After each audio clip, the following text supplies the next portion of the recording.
Welcome to White House Politics, the home of U.S. news and politics.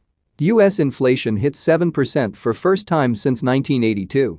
Before we continue, please make sure you hit the notification button and subscribe for more trusted news and updates. Not since Ronald Reagan was president and Paul Volcker was the hardline chairman of the Federal Reserve has U.S. inflation been as high as 7%, so inevitably the latest jump in the country's cost of living index will have consequences.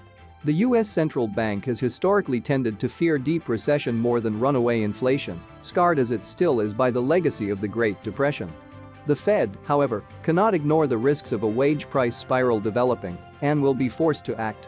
In part, that's because of what's been happening to core inflation, a measure that strips out volatile elements of the consumer prices index such as fuel and food.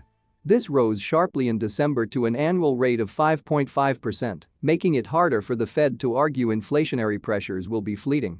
The price of used cars, clothes and airfares all registered hefty increases. Increases in interest rates are inevitable as a result. Wall Street expects the Fed to start pushing borrowing costs up in March, with 4 quarter-point jumps this year and a further 4 in 2023, taking them to just over 2%.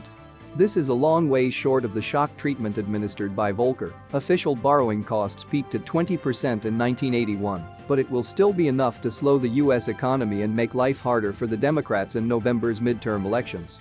The Fed's chairman, Jerome Powell, knows there is a risk that an over-aggressive approach to inflation could send Wall Street into a tailspin. He is also aware that many emerging and developing economies, especially those that have borrowed heavily in dollars, are vulnerable to higher U.S. rates. In the words of the Roman Emperor Augustus, he would be advised to make haste slowly. Other central banks face the same dilemma as the Fed, under pressure to tackle the rising cost of living, but worried about moving too fast.